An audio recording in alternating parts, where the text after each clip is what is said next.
방송에서 제공하는 투자 정보는 투자 판단에 대한 조언입니다. 방송에서 제공하는 주식의 가치, 가격 상승 및 가격 하락에 대해서는 방송사에서 보장하지 않습니다.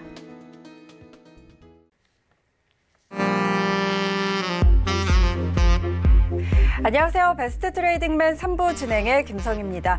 극심한 변동성에 정말 아찔한 하루였습니다. 마이너스 유가에 한 번, 그리고 장중에 전해진 대북 리스크에 또 한 번 시장이 출렁였는데요. 낙폭을 조금 줄이기는 했지만 오늘 양시장 외국인과 기관의 양 매도 속에 1%가량 하락으로 마감했습니다. 이렇게 극심한 변동성에 정신 차리기 힘든 시장이었는데요. 지난 장은 뒤로 하고 이제 앞으로의 시장에 얼마나 잘 대응할지가 중요하겠죠. 오늘 이 시간 함께 하시면서 주목해야 할 업종과 종목 쏙쏙 챙겨가시기 바랍니다. 참고로 저희 방송에서 제공하는 정보는 투자 판단에 대한 조언일 뿐 해당 주식의 가치와 수익률 보장하지 않습니다. 그리고 베스트 트레이딩맨은 자본시장통합법 준수하고 있습니다. 1:1 투자 상담과 유사 수신행위, 무인가 영업행위 등 모든 불법 사항들 엄격하게 금지하고 있다는 점 알려드리도록 하겠습니다. 그럼 베스트 트레이딩맨 3부 오늘도 힘차게 출발합니다.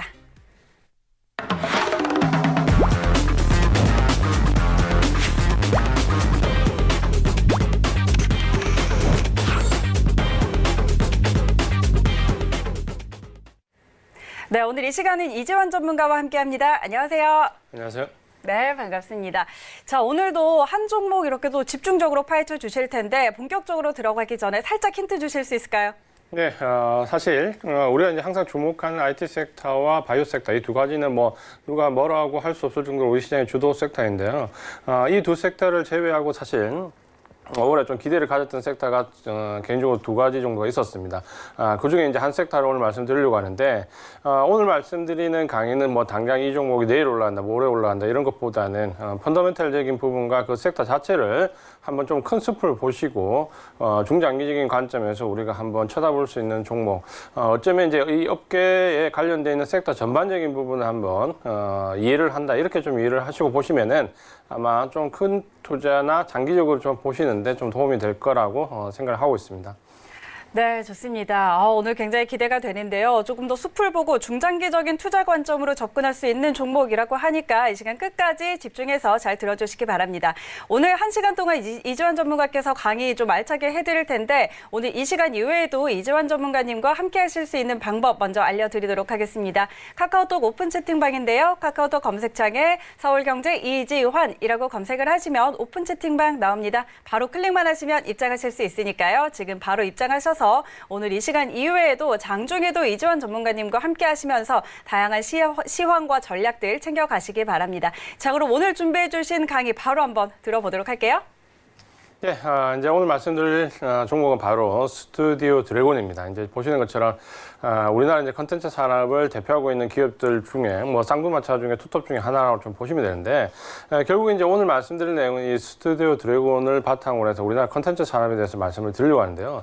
사실 제가 이제 소대도 말씀을 드렸지만 우리가 이제 IT나 바이오는 워낙 집중을 하고 있고 또 주도 섹터에 들어와 있고 어쨌든 앞서거나 뒤서거나 해도 지금 시장을 이끌어가고 있는 주체들이기 때문에 우리가 다 주목을 하고 있습니다. 이 두 섹터는 뭐 기본적으로 주목을 하고 있는데 그럼 이 외에 우리가 올 한 해 어떤 레벨업을 기대하고 주도 섹터에 넣어서 주가를 좀 크게 볼 수 있는 업종이 뭐가 있느냐라고 하면 사실 저는 이제 아마 여기 저하고 오랫동안 방송을 보신 분들은 좀 눈치채셨겠지만 제가 원래 이제 주목했던 거는 두 가지 섹터가 있었습니다. 그 중에 하나가 바로 이 오늘 말씀드리려고 하는 콘텐츠와 관련되어 있는 섹터고요. 이 콘텐츠와 관련되어 있는 섹터는 이제 오늘 내용을 좀 들어보시면 잘 아시겠지만 충분히 우리가 좀 주목을 해볼 만 하고요. 두 번째는 사실 방위산업이었습니다. 방산주들이었는데 이 방위산업은 코로나19에 너무 직격탄을 좀 크게 받아버렸고 왜냐하면 지금 이제 얘기가 나오는 게 뭡니까? 태국 같은 경우가 뭐 오늘 뉴스 나오는 데 보면 여러 나라 프랑스 뭐 다 마찬가지지만 지금 코로나19와 관련돼서 뭐 방역 비용이나 재난 구제 비용 어디서 다 좀 충당하고 있습니다. 대부분 이 방위산업과 관련된 부분 예산에서 다 축소를 시키죠. 우리도 올해 이 방역 국방 예산이 한 50조 원 정도 되는데 이번에 뭐 재난 그 구조 기금과 맞물려서 벌써 한 1조 정도 정도 삭감이 됐거든요. 그러다 보니까 방위 산업 자체가 조금 위축이 돼 있고 여기에 지금 현재 코로나19와 연관되어 있어서 산업 자체 수요가 좀 줄어들고 있는 부분. 특히 이제 우리나라 같은 경우는 오늘 뭐 김정은 위원장의 뭐 위독설이 나오면서 또 출렁거렸죠. 이렇게 돼버리면 이제 기술적으로도 좀 단기간에는 좀 어려운 모습을 보인다. 그래서 섹터 자체는 굉장히 좋은 섹터입니다. 레벨업을 할 수 있고 우리나라가 공을 들이고 있고 사실 올 한 해 예산뿐만 아니라 수출과 관련된 부분에서 굉장히 정부가 장려를 하고 처음으로 올해 이제 수출 지원 예산도 좀 마련을 했었거든요. 근데 이제 지금 단기간 좀 어려움을 좀 겪게 돼서 단기간 좀 볼 수는 어렵고요. 그다음 이제 콘텐츠 산업은 코로나19 영향을 받지만 우리가 꼭 한번 주목을 해봐야 되는 섹터입니다. 우리가 이건 이제 부분적으로 제가 예전에도 말씀을 좀 드렸고, 뭐 한류라든지 뭐 K-팝 이런 부분과 연관되어 있는 부분, 또 K-드라마 최근에는 굉장히 각광을 받고 있는데, 자 이런 부분들이 어떻게 이제 이 산업 구조 자체가 우리 주식시장에 이제 반영이 될 건지에 대한 부분은 저는 이제 올 하반기부터 좀 본격적으로 반영이 될 거라고 좀 보고 있습니다. 그런 관점에서 좀 보시면은 이제 스튜디오 드래곤을 통해서 우리가 이 산업 전반적인 부분을 한번 볼 건데, 알고 계신 것처럼 스튜디오 드래곤은 CJ E&M의 원래 드라마 사업본부였죠. 그 부분 이제 떼어져 나오면서 물적 분할이 되면서 새로 이제 상장이 됐고, 그래서 아시는 것처럼 CJ의 드라마 제작부가 하나의 독립 회사로 나왔다 이렇게 좀 보시면 됩니다. 드라마 콘텐츠는 기획 제작을 하는 회사라고 보시면 되고, 이 부분은 이제 미디어 플랫폼에 좀 배급을 하고 있죠. 근데 이제 이 종목에 주목하는 이유는 CJ E&M에서 나오면서 이 드라마나 이 콘텐츠에 대한 판권을 어느 쪽이 가지고 있냐가 굉장히 중요한데, 예를 들어서 단순 제작 회사하고 판권을 CJ E&M이 갖고 있다 이렇게 돼버리면 이제 우리가 CJ E&M에 주목을 해야 되는데, 이 회사는 이제 설립이 되면서 드라마에 대한 판권을 스튜디오 드래곤 자체가 가지고 있습니다. 이제 그 부분에 우리가 주목을 할 필요가 있는데, 결국 뭐 쉽게 이제 이해를 하시면은 드라마를 제작하는 회사입니다. 그러니까 드라마를 제작하는 회사가 얼마나 큰 영향이 나올 수 있는가라는 부분이 사실 이제 의구심이 들 수도 있거든요. 우리가 아시는 것처럼 뭐 드라마나 뭐 오락 콘텐츠나 여러 가지 이런 미디어 관련된 콘텐츠가 사실 지금까지는 그렇게 메인 산업으로 좀 받아들여지지는 않았습니다. 근데 이제 최근에 이 부분이 이제 굉장히 큰 주류 사업으로 이제 편입이 되면서 글로벌하게 우리나라뿐만 아니라 전 세계 이제 시장 자체가 굉장히 커져가고 있죠. 이제 거기에 우리나라가 좀 핵심적인 역할을 할 수 있는데, 결국 지금 현재 우리가 우리 시장 내에서 주도 섹터라고 얘기하는 부분은 우리 시장 내에서도 파급 효과가 있지만, 어떻게 보면 아시는 것처럼 글로벌 시장에서 파급 효과가 있는 섹터들이 대부분 우리나라의 주도 섹터입니다. 왜냐하면 우리나라는 수출 주도형 기업이 대부분이고, 얼마나 글로벌 쉐어가 확실히 높느냐, 뭐 반도체가 한 40% 넘는 쉐어를 가지거나, 혹은 지금 쉐어는 약하지만 쉐어가 굉장히 급격히 늘어나는 바이오 섹터라든지 이 부분을 좀 봐야 되는데, 그런 점에서 아마 컨텐츠는 우리가 충분히 아마 미래의 먹거리 중에 하나로 인식을 해도 될 만하다라고 일단은 먼저 배경 설명을 드리고 말씀을 좀 드리겠습니다. 이제 스튜디오 드래곤에 대해서 이제 실적에 대해서 먼저 조금 살펴볼 건데요. 스튜디오 드래곤은 일단 전체적으로 한번 실적을 좀 먼저 보시면은, not so bad입니다. 그렇게 나쁘지 않습니다. 보시면은, 폭발적으로 뭐 지금 현재 시장에서 주목을 받는다 그렇게 말하기는 좀 어렵죠. 보시면은 2017년도 실적부터 정도 보시면은 한 2,800억대 매출되고요. 2018년에 3,800억 정도, 2019년 작년에는 4,700억 정도, 그리고 올해는 5,600억 정도. 자, 보시는 것처럼 매출액이 계속해서 우상향을 하고 있다, 그렇죠? 하고 있고, 아래쪽에 영업이익을 보시면은 330억 정도에서 400억 정도에서 작년에 이제 좀 줄었죠. 이 부분 때문에 이제 주가 조정을 받았지만 올해는 다시 600억대로 최대 매출을 기록할 걸로 예상이 됩니다. 그러면 영업 실적도 순간적으로 줄었지만 계속 우상향을 하고 있다. 그러면 우리가 실적으로 보면은 뭐 크게 나무랄 데가 없다, 그렇죠? 뭐 한 번에 뭐 완전히 뭐 폭발적으로 증가하지는 않지만 기대 이상으로 꾸준하게 지금 성장을 하고 있다라고 우리가 어느 정도 이해를 할 수 있습니다. 수급을 잠깐 보면 최근 이제 좀 길게 6개월 정도 수급을 한번 볼게요. 다 아시는 것처럼 우리나라가 지금 현재 수급이 굉장히 어렵습니다. 외국인들이 계속해서 매도를 좀 하고 있고 개인들만 매수하고 있는 구조가 좀 나와 있는데, 이 종목 같은 경우는 물론 이제 블록딜의 영향이 좀 있습니다. 중간에 블록딜 영향이 있지만 어쨌든 간에 지금 보시면 한 6개월 정도를 두고 봤을 때 외국인들이 한 190만 주 정도 매수를 했고 기관이 120만 주 정도 매수하면서 개인 물량보다는 좀 많이 외국인이나 기관들이 매수를 좀 하고 있다 그렇죠. 그러면 수급이 굉장히 어려운 상황이지만 블록딜 물량이 물론 중간에 포함되어 있지만 어렵지만 외국인이나 기관은 굉장히 긍정적으로 좀 사고 있다 그렇죠. 물량이 많든 작든 최근 같은 이 급락 이후의 장에서 보시면은 굉장히 외국인들 매도 압박을 많이 받는 가운데서도 어쨌든 저 정도 수급을 유지하고 있다라는 부분은 우리가 이제 인정을 좀 해줘야 된다 그렇죠. 그러면 알게 모르게 지금 보시면은 스튜디오 드래곤은 실적도 계속 우상향 좀 하고 있고 수급도 굉장히 좀 좋아지고 있는 모습을 좀 보여주고 있습니다. 이제 그렇게 본다면 이 종목 자체가 나쁘진 않는데 주가의 흐름을 잠깐 보시면은 크게 보시면은 이제 좀 정체되어 있는 모습을 좀 보여주고 있죠. 한번 이제 크게 반등을 줄 것 같은 모습을 보였는데 지금 보시면은 한번 내려온 이후에 상승 구간에서 일차 상승 이후에 보면 주가는 어떻게 보면 크게 보면 지금 요 구간에 크게 좀 갇혀있는 형태의 형국을 좀 보여주고 있죠. 물론 그 사이에 뭐 블록딜도 나오고 이러면서 주가가 한번 출렁거리기도 했고 그런 의미에서 굉장히 좀 어떻게 보면 변동성이 좀 나왔을 것 같은데 좀 길게 보면 주가가 지금 코로나 이후의 영향으로 급락을 했는데 그 구간에서도 좀 보면 어떻게 보면 거기에 비해서 상대적으로 좀 덜 내려갔고 크게 보면 박스권에 주가가 좀 갇혀있는 형국입니다. 단기적으로 봤을 때는 주가 변동성이 좀 있었던 것 같은데 사실 조금만 줄여놓고 보면 스튜디오 드래곤은 좀 변동이 거의 박스권 안에 지금 머물러 있다 그러죠. 그러면 이 박스권에 머물러 있는 구간 이후에 이제 우리가 기대하는 거는 이 장기 박스를 탈출하는 레벨업으로 들어가는 모습을 이제 보고 싶은 거죠. 이제 그 부분이 올해 하반기에 우리가 한 번쯤은 기대해 볼 만한 섹터가 될 수 있다는 거고 이렇게 본다면 지금 펀더멘탈적으로 혹은 수급적으로 혹은 차트 기술적으로 보면 뭔가 길게 보면 그림이 좀 만들어져 가고 있다 그렇죠. 그런 부분들을 보면 이 종목이 이런 안 좋은 상황에서도 저 정도 버티고 있으면 뭔가 있겠구나라는 생각을 우리가 좀 할 수 있다라는 거죠. 그런 관점에서 오늘 스튜디오 드래곤을 보시면 될 것 같습니다.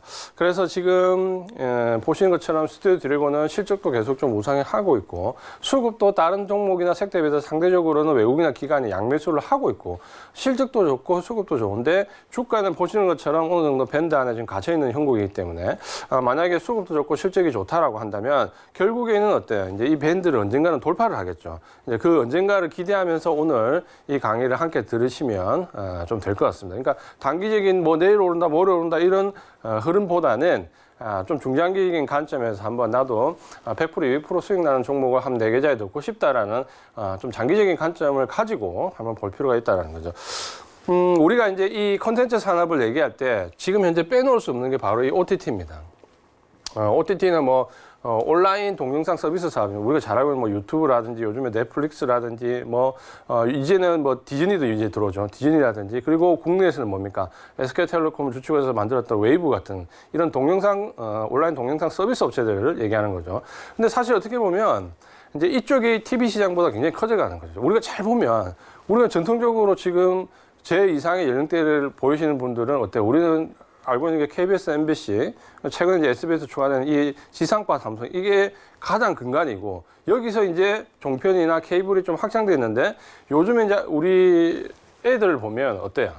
이런 걸 잘 안 본다 그랬죠. 거의 유튜브나 혹은 동영상 서비스를 보는 거예요. 저희 집도 마찬가지입니다. 저희 애들도 보면 주로 그냥 동영상 서비스를 보지, 뭐 TV를 보는 경우는 굉장히 드뭅니다. 그래서 이제 이 OTT라는 동영상 서비스 시장이 굉장히 커져가면서 TV를 포함한 모든 컨텐츠가 지금 이제 이 안으로 다 몰입돼 가고 있는 거죠. 그러니까 여기가 이제 굉장히 중요한 영상 서비스 시장이 이제 되어가고 있다라는 거죠. 그래서 사실 이제 드라마의 수익 구조를 보면 예전에는 우리가 생각하는 겁니까? 온리 광고입니다. 그렇죠? 온리 광고입니다. 광고를 얼마나 인기 있는 드라마를 만들어서 광고를 얼마나 비싼 가격에 많이 붙이느냐에 달려있는 이 광고가 가장 중요한 드라마 제작의 어떤 머니를 해결할 수 있는 부분이었죠. 근데 최근에는 이 OTT 시장이 나오면서 광고는 이제 플러스 알파로 가는 거예요.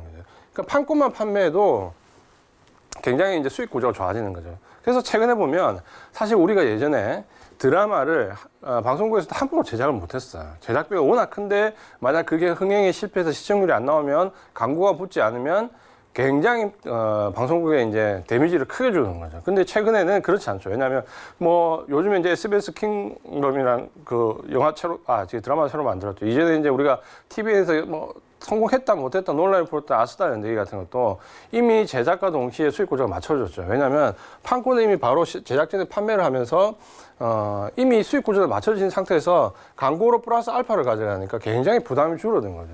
그러다 보니까 요즘에 어떤 현상이 왔습니까? 예전에 예를 들어서 대작 같은 드라마를 하나 만들었다가 그게 뭐 150억, 200억 뭐 넘어가는 제작비에서 한번 그게 휘청거리면 사실 지상파라고 하더라도 데미지가 굉장히 왔거든요. 그래서 휘청거렸는데 요즘은 이런 판권 때문에 그런 부분이 상당히 많이 줄어들었습니다. 그러니까 부담이 굉장히 많이 줄어들었죠, 방송사에. 그러다 보니까 저도 이번에 이거 하면서 실제로 지금 방영 중인 지금 현재 하고 있는 드라마를 이렇게 한번 보면 어느 정도냐면 SBS가 3개, MBC도 3개, KBS가 5개, JTBC가 2개, TVN이 3개, OCN이 하나, TV조선 하나, 채널A 하나. 지금 현재 방영 중인 드라마가 거의 한 19개 정도 됩니다. 요거는 이제 지금 현재 이제 편성돼서 정규 이제 방송을 하고 있는 굉장히 많죠.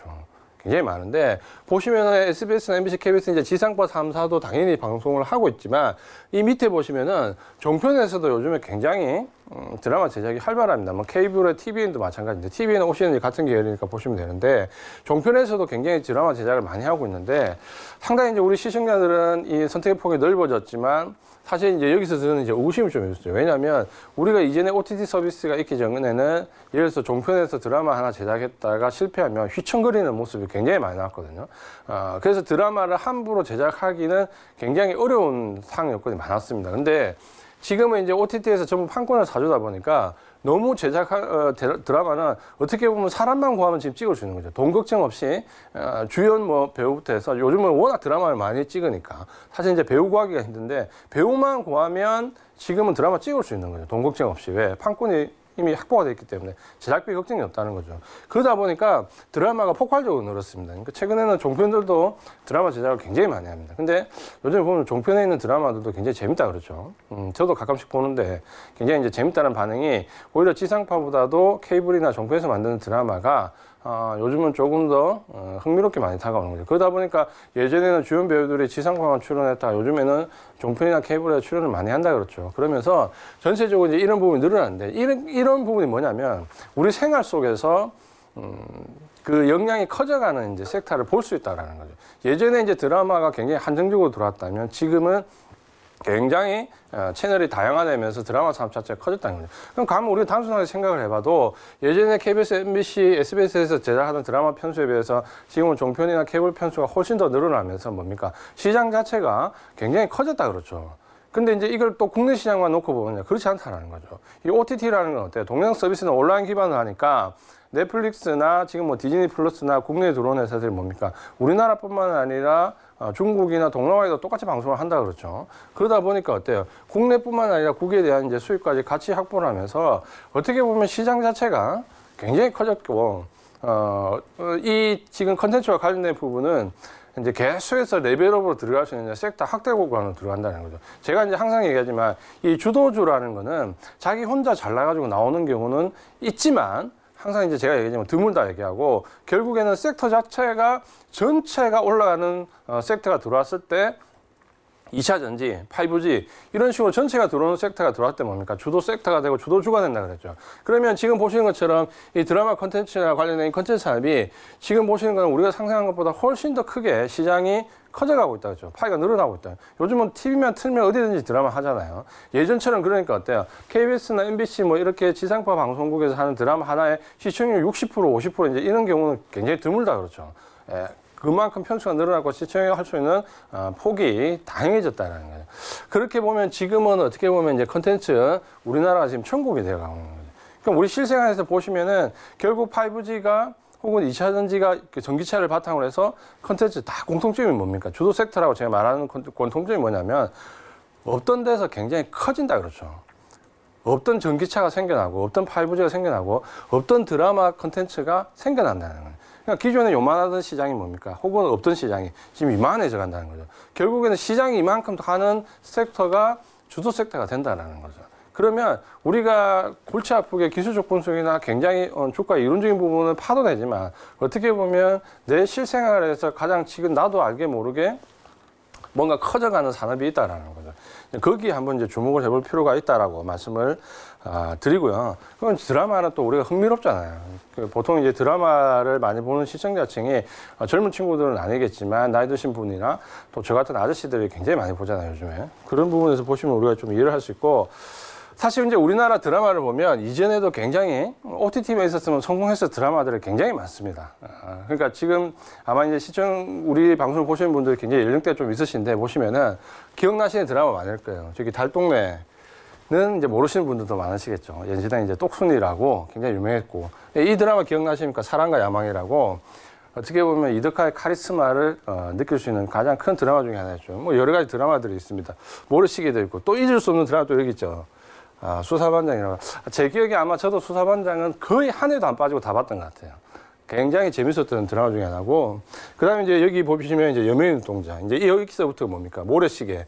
우리나라 드라마들이 이제 점점 대형화되고, 제작비가 큰 폭으로 투여되는 이제 그 시기점이 이제 이 드라마들이죠. 모래시계나 여명의 눈동자.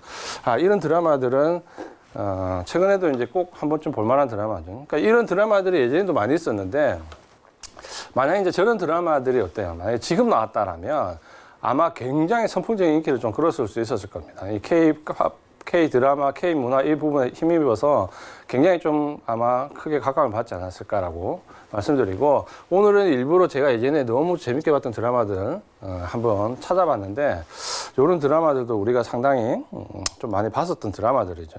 그런데 이 드라마들이 이제는 하나의 드라마라기보다는 하나의 산업으로서 굉장히 큰 폭으로 시장이 커져가는 거죠. 한번 볼게요. OTT 시장을 보시면은 처음에 우리나라 OTT가 들어왔을 때 이게 뭐야 했대. 애들이 그냥 온라인에서 인터넷에서 컴퓨터로 보는 동영상 이 정도로 생각했던 부분이 2016년대 보시면은 시장이 한 3천억 정도 형성됐고요. 그 다음에 이제 4천억 정도 갔다 5천억 갔다 6천억 갔다 지금은 이제 올해는 한 8천억 정도 예상을 하고 있는데 7,800 정도 예상을 하고 있는데 시장의 성장 속도가 굉장히 가파릅니다. 그러니까 특히 이 부분은 OTT 하나만 놓고 본 거기 때문에 그 관련된 산업까지 다 넣어버리면 금액은 기하급수적으로 굉장히 커져 버립니다. 근데 일단 OTT 딱 동영상 하나 놓고 봤을 때도 시장의 성장 속도가 작지는 않다라는 거죠. 작지는 않기 때문에 우리가 한 번쯤 이제 이 시장이 어떤가라는 부분은 관심을 좀 가져야 되죠. 근데 이 OTT 시장이 이제 늘어나면서 우리나라 시장이 또 왜 그렇게 꼭 주목을 받는가? 왜 우리나라여야 되는가? 사실 이 부분이 또 더 중요한 이유도 있습니다. 이제 뒤쪽에서 제가 설명을 드릴 건데, OTT 시장이 이제 이만큼 좀 증가를 하고 있고, 그 다음에 이제 이 OTT 이제 가입자를 좀 보면, 사실 이전에 우리가 뭐 넷플릭스나 이런 동영상 서비스는 거의 애들이 본다라고 생각을 했습니다. 그러니까 집에 뭐 중고등학생이나 대학생이 있으면 그 애들 위주로 좀 보는 컨텐츠, 어른들은 당연히 뭐 지상파나 케이블 유선 방송을 본다. 뭐 이런 정도가 거의 지금까지 주라고 하면 지금은 이제 그런 부분이 많이 좀 깨지고 있죠. 왜냐하면 OTT 가입하는 숫자가 계속해서 큰 폭으로 늘어납니다. 한 해 10% 이상씩 계속해서 증가를 하고 있는데, 특히 우리나라뿐만 아니라 글로벌 OTT 시장이 증가한다라는 부분은 어떻게 보면 이 산업 자체가 우리나라에 국한된 게 아니고 동남아나 중국이나 일본이나 뭐 유럽이나 미국이나 똑같이 다 큰 폭으로 성장을 하고 있다는 거죠. 이제 우리가 주목해야 될 부분은 바로 이 부분인데, 왜냐하면 사실 우리나라 좀 전에 보신 시장만 놓고 봐서 뭐 한 8천억 정도 시장, 그게 뭐 메인 시장이다, 주력 시장이다, 레벨업 시장이다, 그 정도 금액으로 그렇게 볼 수는 없잖아요. 우리가 거기에 뭐 포커스를 맞춰가지고 그게 주도주가 될 거다, 이제 그렇게 생각하지는 않는다라는 거죠. 그러면 우리가 주목하는 부분은 바로 시장이 어디입니까?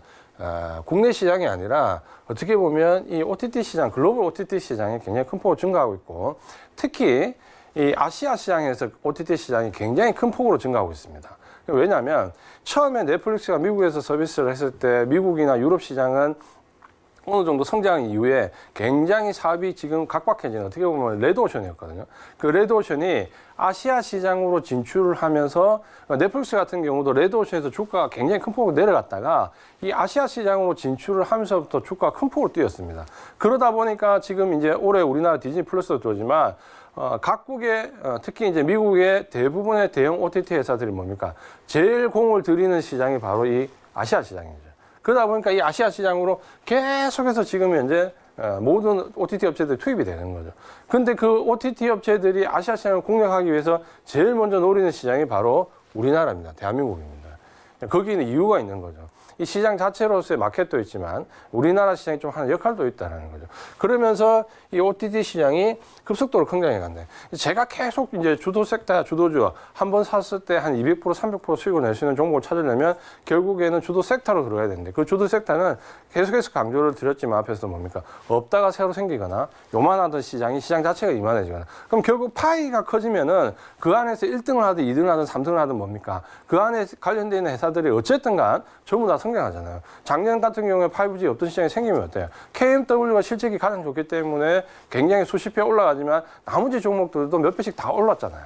그런 것처럼 주도 섹터는 그런 식으로 형성이 되는 거죠. 그러면 우리가 이 OTT 시장에서 뭔가 지금 보신 것처럼 우리가 제일 처음에 소두의 스튜디오 드래곤의 지금 현재 상태를 보니까 뭔가 좀 심상치 않은 상태가 단기적으로 아니지만 심상치 않은 상태가 지금 나와 있었고 근데 그 OTT 시장에 우리가 스튜디오 드래곤이 들어와 있는 이 시장을 보니까 시장이 어때요? 시장이 폭발적으로 지금 성장을 하고 있다 그렇죠.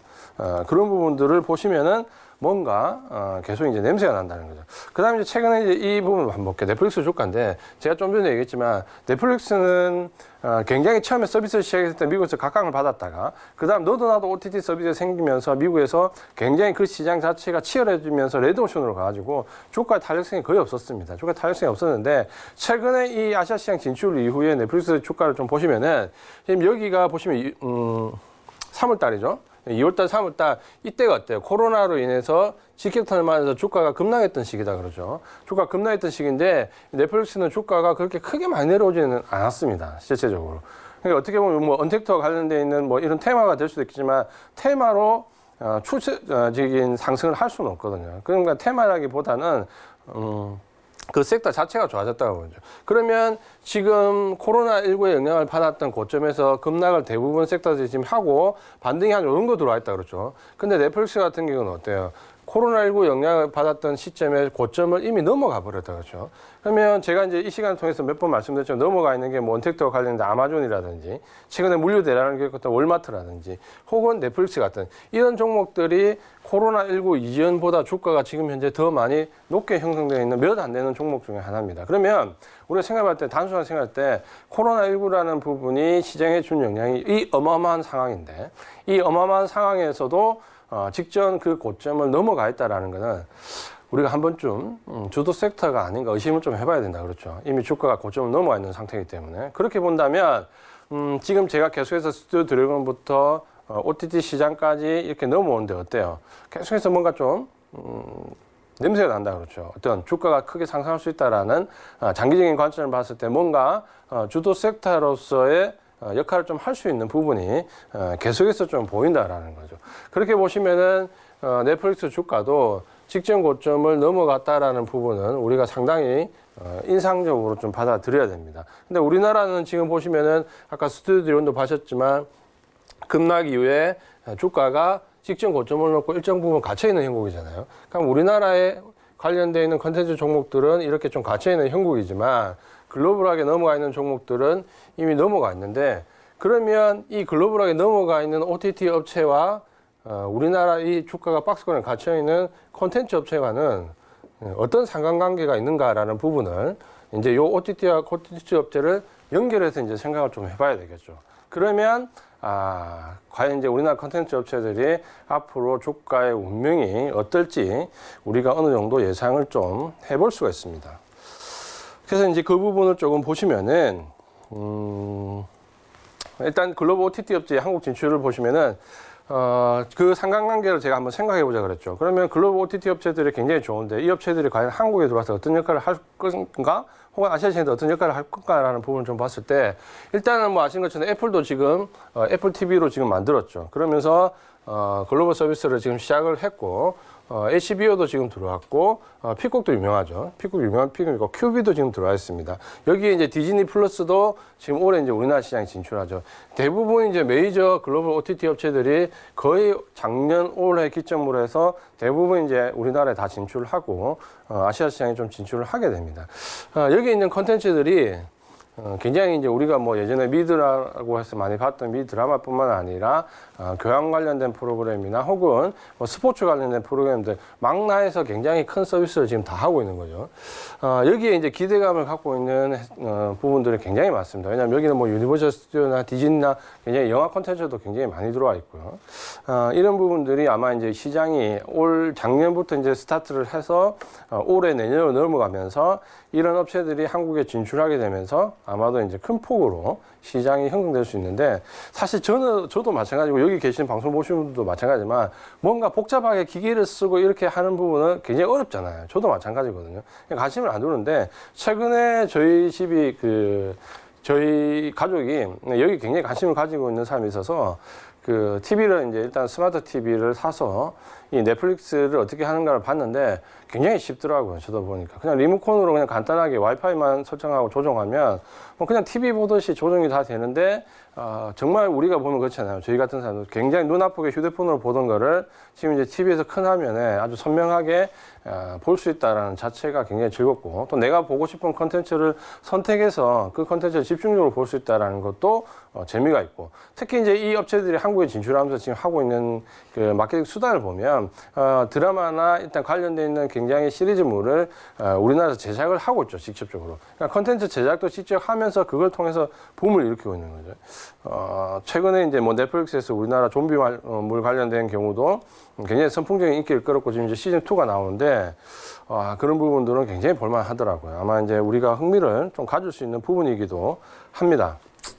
그래서 그러면 이제 이렇게 컨텐츠를 보시면은 스튜디오 드림과 뭔가 조금 냄새가 나는데, 이 컨텐츠 시장이 OTT 시장과 맞물려 있는데, OTT 시장은 지금 말씀드린 것처럼 굉장히 파이가 커져가고 있다는 거예요. 그럼 우리나라에 또 집중적으로 진출을 하고 있는데, 그러면 이 OTT 업체들이 우리나라에 진출을 하면서 이 컨텐츠, 한국의 컨텐츠 업체들은 과연 그러면 어떤 역할을 할 수 있고, 그 역량이 어느 정도 레벨이 되고, 거기서 가장 주목할 수 있는 회사들이 어딘가라는 부분에 이제 우리는 포커스를 맞춰야 돼요. 왜냐하면 드라마가 재밌다 안 재밌다보다 우리는 그래서 어느 회사 주식이 많이 뛸 거냐 관심이잖아요. 그래서 어느 회사가 가장 역량이 있는가, 가장 주가가 많이 뛸 수 있는가라는 부분을 봤을 때 한국 컨텐츠 업체들을 이제 봐야 되는 거죠. 그러면 일단은 국내 시장, 이 한국 컨텐츠 업체들은 이 OTT 업체들이 국내 시장 공략할 때는 파트너 역할을 지금 하고 있습니다. 예를 들어서 지금 스튜디오 드림은 블록들 물량도 나왔지만 계속해서 우리나라 컨텐츠 업체 지분을 외국계 OTT 업체들이 인수를 하고 있죠. 뭐 5%씩, 뭐 3%씩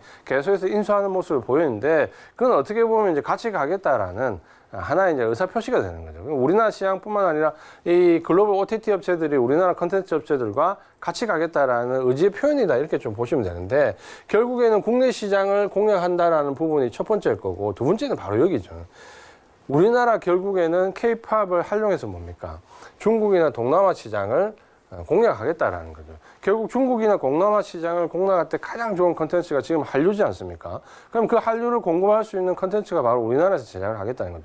그러면 우리나라 시장 자체도 매력이 있지만 우리나라 시장에 있는 컨텐츠를 활용해서 결국에는 더 큰 아시아 시장을 공략하겠다라는 하나의 수순이 되는 거잖아요. 그러면 국내 시장에서 단순하게 OTT에 공급만 하는, 국내에서 공급하는 업체로서의 지위뿐만 아니라 결국에는 아시아 시장을 공략하기 위한 하나의 이제 교두보가 된다는 거죠. 여기에 이제 플러스 알파 점수를 두는 거죠.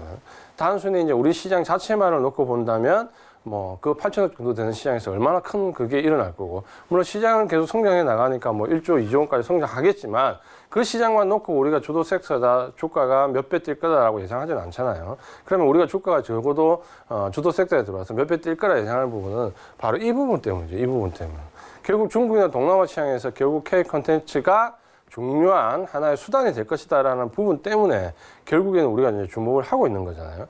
그러면 외국계 업체들이, OTT 업체들이 왜 우리나라에 와서 스튜디오 들어간 블록들 물량을 받아가고 주가를 5% 뭐 3% 매입을 하고 하는 이유는 결국 우리나라 시장 때문이 아니고 여기 때문이다. 우리가 이해를 할 수 있겠죠. 그러면 실제로 이 K 콘텐츠가 어느 정도 파급 효과가 있냐면, 중국의 OTT 업체가 1, 2업체가 있습니다. 그러니까 굉장히 유명한 업체들이 두 군데 있는데, 이 두 업체가 굉장히 엎치락뒤치락 싸우다가 지금 한쪽으로 완전히 기울어졌거든요. 그러니까 완전히 중국에는 워낙 큰 시장인데 이 1, 2업체가 굉장히 1위 업체와 2위 업체가 엎치락뒤치락 몇 년간 하다가 지금은 이 업체가 완전히 원톱으로 올랐었습니다. 그러니까 올라선 이유가 뭔지 딱 보니까 이 업체가 한국의 드라마나 콘텐츠를 굉장히 불법으로 많이 복사를 해가지고 풀어버린 거예요. 그러니까 이 안에 한국 콘텐츠들을 마구잡이로 풀어버리니까 사람들이 전부 중국에서 이 업체들로 다 몰려버리는 거죠. 그러다 보니까 어때요? 이 K 콘텐츠를 가지고 있는 위력으로 그것도 정확하게 보면 뭐 정확하게 판권을 다 주고 샀다라기보다는 그냥 막 풀어버린 거죠. 그러다 보니까 이 회사는 지금 현재 독보적으로 이 원탑으로 올랐었습니다. 그러니까 그만큼 외국 시각에서 봤을 때 어때요? 결국에는 한류 콘텐츠가 어느 정도 밑에서 받쳐주면 결국 중국이나 동남아 시장들이 뭡니까? 빨리 공략이 된다는 거고 앞서갈 수 있다는 거죠. 그럼 왜 그 부분이 중요하냐면 제가 좀 전에 말씀드렸잖아요. 중국 시장에서, 미국 시장에서 얘들이 지금 디즈니 플러스나 애플 TV나 넷플릭스가 치열하게 다투는데 그 레드오션을 만들 때는 컨텐츠가 다 고만고만하기 때문입니다. 근데 만약에 이제 중국이나 동남아 시장을 개발할 때 누가 한류 컨텐츠를 가장 많이 가지고 있고 공급을 하느냐에 따라서 그 자기들 간의 이 OTT 업체들 간의 싸움에서 승패가 갈릴 수 있다는 거죠. 그 부분을 보면 어떻게 보면 우리나라는 굉장히 큰 혹이다 그러죠. 거기에 가장 키를 가지고 있는 컨텐츠를 가지고 있는 갑의 입장에 설 수 있다는 거죠. 그래서 지금 이 갑이 되려면 몇 가지 필요한 조건들이 있는 거죠. 모두 엄쳐야 되는 건 아니고. 그래서 그 갑의 갑을 찾으면 그래도 우리가 주가가 몇 배는 뛰지 않을까라는 예상을 좀 할 수 있다는 거죠. 그 관점에서 우리가 오늘 이 시간을 계속 보고 있다라고 좀 보시면 될 것 같고, 그래서 그 갑의 갑 오브 갑이 어딘지 잠시 후에 다시 또 말씀을 드리겠습니다. 네, 자, 오늘 이 컨텐츠 관련 주에 대해서 좀 설명을 해주고 계시는데요. 컨텐츠 시장의 이 폭발적인 성장에 따라서 앞으로 좀 주도 섹터가 될 것이다, 이런 말씀들 해주셨고, 그 중에서도 주목해볼 종목 스튜디오 드래곤 오늘 좀 이야기해주고 계십니다. 관심 갖고 지켜보시면 좋을 것 같고요. 자, 오늘 미증시 개장 상황 전해드리도록 하겠습니다. 오늘 뉴욕 3대 지수는 모두 하락 출발한 상황입니다. 자, 유가가 마이너스라는 이 사상 초유의 가격을 기록을 하면서 전 세계 글로벌 증시가 충격을 받고 있는데요. 5월물 같은 경우 만기를 앞두고 이렇게 가격이 좀 많이 떨어진 건데 지금 6월물도 30% 넘게 오늘 빠지고 있는 상황입니다. 이렇게 좀 비정상적인 유가 흐름이 계속 나타나고 있는 상황인데요. 이런 점 때문에 지금 오늘 뉴욕 증시도 1%가량 지금 하락 출발한 모습을 보이고 있습니다. 3대 지수 모두 1% 넘는 낙폭을 기록하고 있습니다. 자, 이렇게 뉴욕 증시 개장 상황까지 전해드렸고요. 이주환 전문가께서 이렇게 열정적으로 강의를 오늘 1시간 동안 준비를 해주셨는데 이 시간 이후에도 이주환 전문가님과 함께하고 싶다 하시는 분들은 카카오톡 오픈 채팅방에 입장해 보시면 많은 이야기들 나누실 수가 있습니다. 카카오톡 검색창에 서울경제 이지환이라고 검색을 하시면은요 바로 입장하실 수 있습니다. 이 시간 이후에도 다양한 시황과 전략들 꼭꼭 얻어가 보시기를 바라도록 하겠습니다. 자, 그럼 저희는 이주환 전문가님의 강의로 다시 넘어가 볼게요. 네, 계속해서 컨텐츠 산업에 대해서 이제 말씀 좀 드리겠습니다.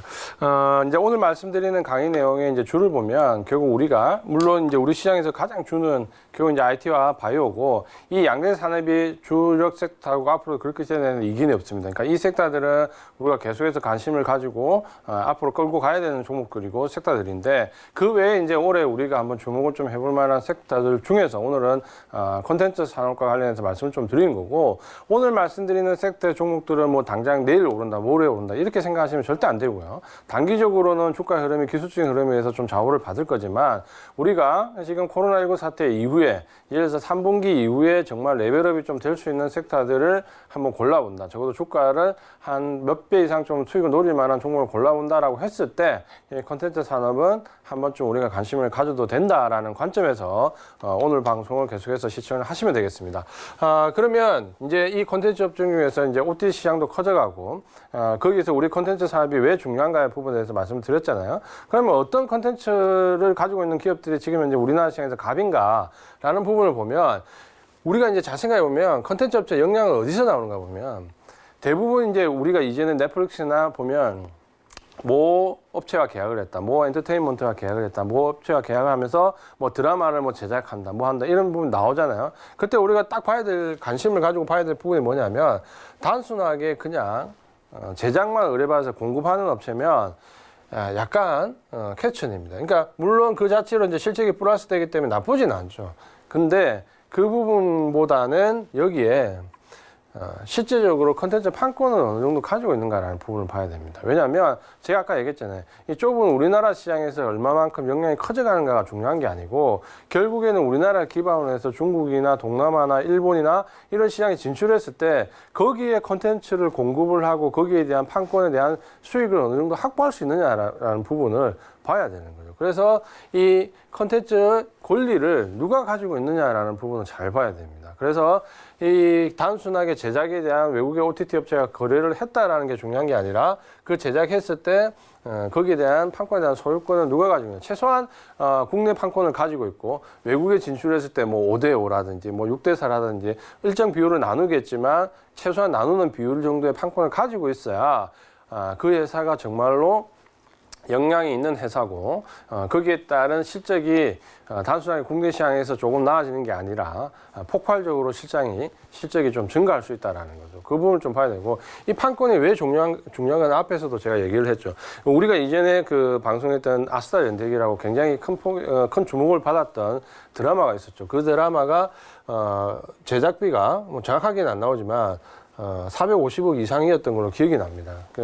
보통 이제 우리가 영화도 대작이라고 하면 보통 100억 기준으로 하잖아요. 100억에서 200억 정도면 뭐 한국 영화 치고는 굉장히 큰 대작이다라고 얘기를 하는데 드라마를 제작하는데 450억 이상의 돈을 들였다는 것은 어마어마한 부분이죠. 근데 이 드라마가 초기에 시청률이 별로 나오지가 않았습니다. 그러면서 굉장히 이 부분에 대한 우려가 돼서 그때 스튜디오 드래곤 주가가 사실 좀 하락을 했었죠. 하락을 좀 했었는데 나중에 알고 보면 어때요? 450억인데 이미 스타트 단계에서 판권만으로도 거의 다 손해분기점이 넘었다라는 얘기가 뒤에 나왔죠. 그러면서 예전 같으면 저는 시청률이 안 나가지고 시청거렸을 부분이 판권을 가지고 있기 때문에 그 정도 큰 무리 없이 손실 없이 시청률이 안 나온다 하더라도 큰 손해 없이 넘어가는 거죠.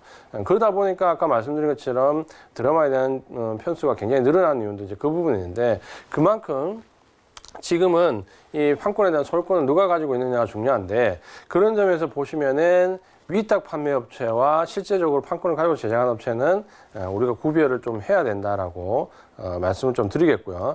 그 부분에서 이제 판권이 있냐 없냐라는 부분이 굉장히 중요하다라고 말씀을 드리겠습니다.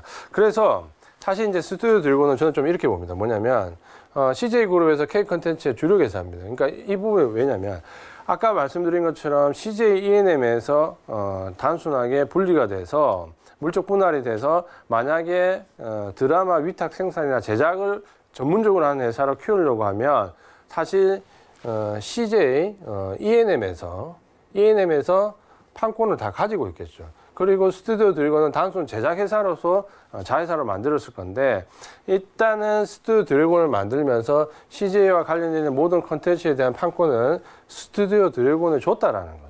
제일 중요한 포인트가. 그러면 스튜디오 드래곤은 단순하게 위탁 제작 판매하는 회사가 아니고 어느 정도 밑그림을 CJ에서 스튜디오 드래곤을 통해 가지고 이런 OTT 서비스 업체라든지 혹은 판권과 관련된 지적재산과 관련된 부분을 중심축으로 삼겠다라는 생각이 이 스튜디오 드래곤에 좀 들어와 있는 거죠. 그래서 저도 제일 처음 스튜디오 드래곤이 상장됐을 때 주목했던 부분은 판권을 어느 정도 소유하고 있냐 아니냐라는 부분을 저는 굉장히 중요하게 좀 판단을 했는데 전적으로 이쪽에 다 기속을 시킨다라는 걸 보고 이 회사가 이 스튜디오 드래곤이라는 회사가 단순하게 CJ에서 그냥 하나의 계열 제작사가 아니라 뭔가 이 컨텐츠 제국을 꿈꾸는 CJ 그룹 내에서 중요한 역할을 좀 할 수 있겠다라는 생각을 그때부터 조금씩 한 거죠.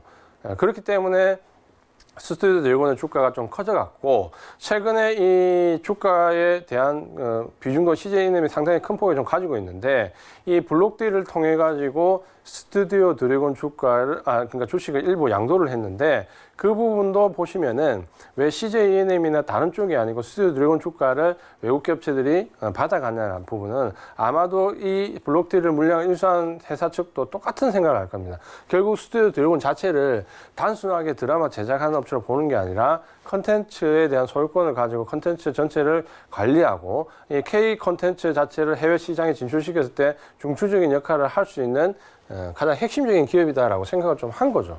그러다 보니까 스튜디오 드래곤은 오늘 왜 이 컨텐츠와 관련된 부분을 얘기를 하면서 제일 첫 번째 업체로 종목으로 스튜디오 드래곤을 잡았냐라면 이제 지금까지 제가 말씀드렸던 이 OTT 산업을 기반으로 한 컨텐츠 산업, 특히 K 컨텐츠 산업이 폭발적으로 증가를 할 때 중요한 역할을 할 수 있는 회사가 몇 군데가 있는데 그 중에 스튜디오 드래곤은 들어간다라는 거죠. 왜?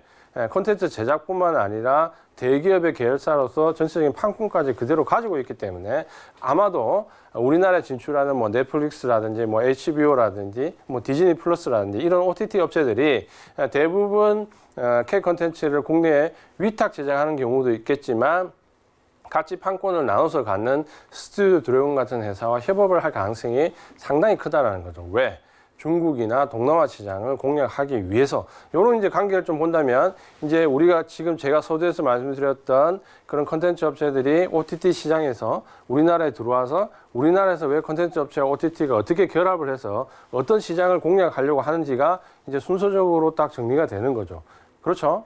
그렇게 놓고 본다면 단순하게 우리 시장에서 어떤 이 업체들이 뭔가 역할을 할 것이다 라고 정도로 생각하는 게 아니라 섹터 자체가 글로벌하게 올라갈 수 있다는 거예요. 그건 뭐냐면 제가 항상 이제 얘기하는 것 중에 하나가 어떤 부분을 말씀을 많이 드리냐면 보통 우리나라 산업이 하나의 글로벌하게 들어가서 주력 산업이 되면 기준을 뭘로 보냐면 글로벌 쉐어를 한 10% 정도로 놓고 봅니다. 글로벌 쉐어를. 그래서 글로벌 쉐어가 10% 정도가 되면 일단 우리나라에서 어느 정도 주류 산업으로 인정을 좀 해줍니다. 그러니까 뭐 예를 들어서 IT 산업 같은 경우는 뭐 가장 높은 거는 우리가 아몰레드 같은 경우는 뭐 90% 넘어간 적도 있고 반도체도 40% 이상을 가지고 있고 뭐 40% 이상을 가지는 세계 글로벌 쉐어 1위 업체들도 있고 혹은 뭐 철강이나 조선이나 기계 같은 부분에서 보면 예전보다 좀 못하다 하더라도 그런 산업들도 대부분 글로벌 쉐어를 한 10% 정도는 유지를 좀 합니다. 그렇게 놓고 본다면 이 컨텐츠 산업도 제가 봤을 때 충분히 이런 글로벌 쉐어 10% 넘어가는 산업으로 언젠가는 저는 좀 들어갈 거라고 좀 봅니다. 거기서 우리가 주목을 하는 게 부분이 바로, 죄송합니다. 이 컨텐츠 산업과 함께 한 가지가 이 바이오 산업이에요. 그래서 바이오 산업을 왜 중요하게 생각하냐면 바이오 산업도 역시 마찬가지로 글로벌 쉐어가 10% 정도 우리나라 산업이 손을 대면 간다라고 보는데 지금 이제 글로벌 쉐어가 1%밖에 안 되거든요. 그러니까 아마 진단 키트를 비롯해서 이 글로벌하게 뻗어나가는 역량을 가지고 아마 바이오 제약 섹터도 10% 정도의 비율로 올라갈 것이고 이 컨텐츠 산업도 마찬가지로 지금 현재 이 OTT 업체와 맞물리면서 글로벌 쉐어가 상당 부분 올라갈 거라고 봅니다. 그러면 이제 이런 기업들이 바로 우리나라에서 또 한 가지 주력 섹터가 늘어나는 거죠. 그러면 IT 섹터가 가지는 우리가 왜 주도 섹터라고 계속해서 말하냐면 글로벌 쉐어가 그만큼 되잖아요. 바이오 섹터 왜 주목을 해야 되냐면 글로벌 섹터가 계속해서 가파르게 올라가고 있잖아요. 그러면 컨텐츠 섹터도 뭡니까? 당연히 똑같이 글로벌 쉐어가 OTT 업체들 통해서 넘어가니까 이 부분이 이제 가장 크게 우리가 주목을 해와야 되는 주요 섹터 중에 하나가 되는 거죠. 왜? 우리나라 산업 자체가 규모가 크거나 규모의 경계를 이루는 부분이 아니라 결국에는 얼마나 해외로 진출해서 글로벌 쉐어가 그만큼 확보되느냐가 중요하다라고 본다면 충분히 가능성이 좀 있다라는 거죠. 제가 말씀드린 건 항상 계시지만 장기적인 관점에서 가능성이 있다라는 거죠. 그래서 지금 보시는 것처럼 이 컨텐츠 판권을 보유하고 있는 제작사에 우리가 가장 주목을 좀 할 필요가 있다라고 말씀을 좀 드리겠고요. 그 다음 이제 여기에 이제 한 가지 추가적으로 우리가 이 컨텐츠를 볼 때는 J 콘텐츠리도 우리가 주목을 좀 해야 됩니다. 그러니까 최근에는 이 CJ와 좀 쌍벽을 이루고 있죠. 이 J 콘텐츠 계열은 어떻게 보면 CJ가 CJ E&M을 통해 가지고 이런 엔터 사업 쪽에 그다음 스튜디오 들어가서 드라마 콘텐츠 쪽에 그리고 CJ CGV를 통해서 영화 산업 쪽으로 이렇게 본다면 이 J 콘텐츠리는 메가박스라는 영화 산업과 함께 드라마 콘텐츠라는 두 가지를 다 가지고 있죠. 제가 말씀드리지만 CJ 계열을 보면 스튜디오 드래곤의 CJ CGV를 합친 게 J 콘텐츠리라고 보시면 됩니다. 최근에는 이 J 콘텐츠리 관련된 제작이 드라마 쪽에서도 상당히 좀 붐이 불고 있고, 물론 이제 종편을 통해 가지고 드라마라든지 최근에 예능까지 상당히 많은 콘텐츠가 좀 제작이 되고 있습니다. 그래서 이 J 콘텐츠리도 알고 계신 것처럼 중앙계열에서 모든 콘텐츠를 관리하고 판권에 대한 부분을 가지고 있기 때문에 아마도 우리 시장에서 여러 가지 중소형 드라마 제작이나 콘텐츠 제작 회사들이 상당히 많은 부분이 있지만 결국에는 이 스튜디오 드래곤과 J 콘텐츠리가 양대 축을 좀 형성하면서 중소형 컨텐츠 산업들을 좀 같이 이끌어갈 수 있고 이 OTT 업체들을 통해 가지고 글로벌하게 진출하면서 글로벌 시야가 상당히 커지는 과정을 좀 이끌 수 있는 업체들입니다. 이제 그렇게 보신다면은 지금은 스튜디오 드래곤과 J-컨텐츠를 중심으로 우리나라 컨텐츠 업체에 좀 집중할 수 있습니다. 제가 이제 오늘 이 강의에서 말씀드리는 부분은 사실 이 종목 강의가 뭐 당장 내일 올라가는 종목, 모레 올라가는 종목, 저번 주에 삼성전자에 대해서도 말씀드렸지만 그렇게 보기보다는 이 섹터 자체나 종목 자체 중장기적인 관점에서 한번 레벨업을 기대할 수 있는 종목들에 대해서 집중적으로 말씀을 좀 드리고 있고요. 그런 점에서 뭐 당장 스튜디오 드래곤이 J-컨텐츠가 내일 상승한다, 모레 상승한다 이런 관점으로 보지 마시고 내가 중장기적으로 좀 장기적으로 보유를 했을 때 몇 배 이상 수익을 낼 수 있는 주도 섹터에 들어갈 수 있는 종목이다. 이런 관점으로 좀 이해를 하시고 우리가 항상 IT 산업을 근간으로 해서 이제 바이오 산업이 새로운 주도 세력으로 거의 이제 받아들여지잖아요. 코스닥에서 세어가 거의 40% 육박할 정도로. 그러면 그 다음은 이제 기대할 수 있는 게 이 콘텐츠 산업도 분명히 우리나라가 하나의 주도 섹터로 좀 들어갈 수 있다는 부분, 방위 산업도 마찬가지. 이렇게 차세대 주도 섹터로 들어갈 수 있는 종목 업종들에 우리가 좀 더 한 번씩 리뷰해보는 시간으로 말씀을 드렸습니다.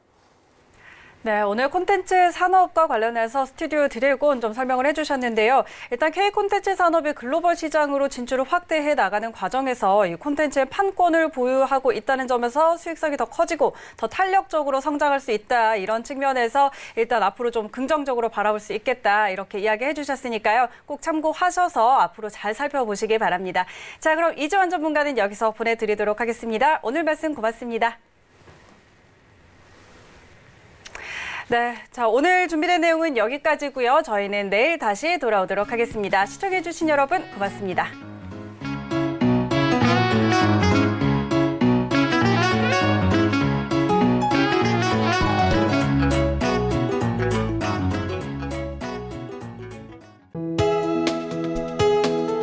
본 방송에서 제공하는 투자 정보는 투자 판단에 대한 조언입니다.